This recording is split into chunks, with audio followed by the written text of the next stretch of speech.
What skills are most crucial for student success, both in school and beyond? And one of the things that I would like to challenge you to think about, because I see a shortcoming in this, even at the doctoral level, is that there are really two areas that I feel most candidates need to be more familiar with and be able to do more successfully.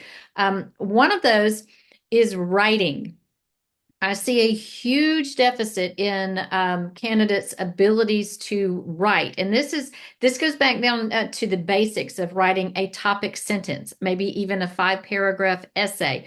And so, just the mechanics of writing and the ability to put your thoughts on paper. One thing I attribute this to is the emphasis over the past several decades that education has put on choosing from ABCD.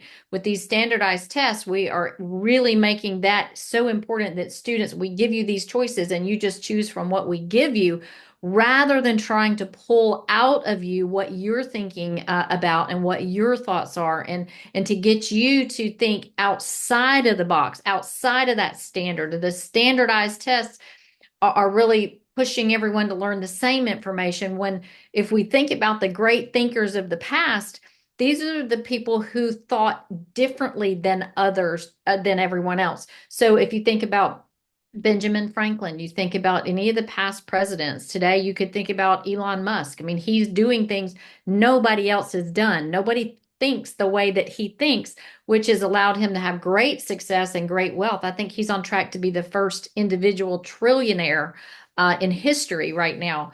And of course, it's not all about the money, but it is about making a difference. And the difference that he's made in the world is it's just undeniable.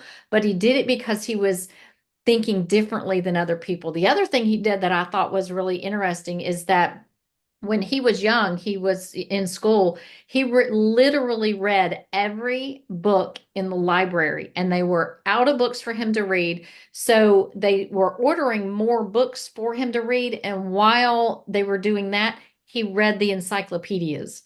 So he was just eager to learn, wanted to learn. The more he could learn, the more he could help the human race, which is exactly what he's done. So I would encourage you to work really hard on your writing skills and your reading skills. The other thing that I see is somewhat of a deficit, and again, I think this is attributed to the education system, is that doctoral candidates get to a doctorate and they've never heard the term qualitative or quantitative research. We don't really talk about that until we get to the doctoral level, but we need to be using those terms much earlier in education. One of the things that I did was I took the skills that we teach for applied research, and I wrote some middle to high school curriculum based on those same skills. So it's trying to teach students who are in high school and middle school to think for themselves, to think critically, to think different than everyone else. Ask yourself, I ask myself this question all the time. All right, if everyone else is doing this, what can I do different? Even this is even as simple in my house. When we moved close to the ocean, I said, okay, what is everybody doing? Well, if you go to the stores, everybody's doing blue. Everything near the beach is decorated in blue. So what did I do? I decorated in green. I wanted to do something different than everyone else was doing so that I could be unique.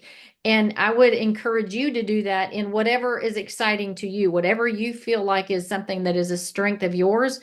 Do it, but do it different than other people are doing it, because that's what makes all of us unique. We each have something unique to offer humanity. And if we're really thinking about that and capitalizing on that, then we can actually improve the world and leave this world a better place.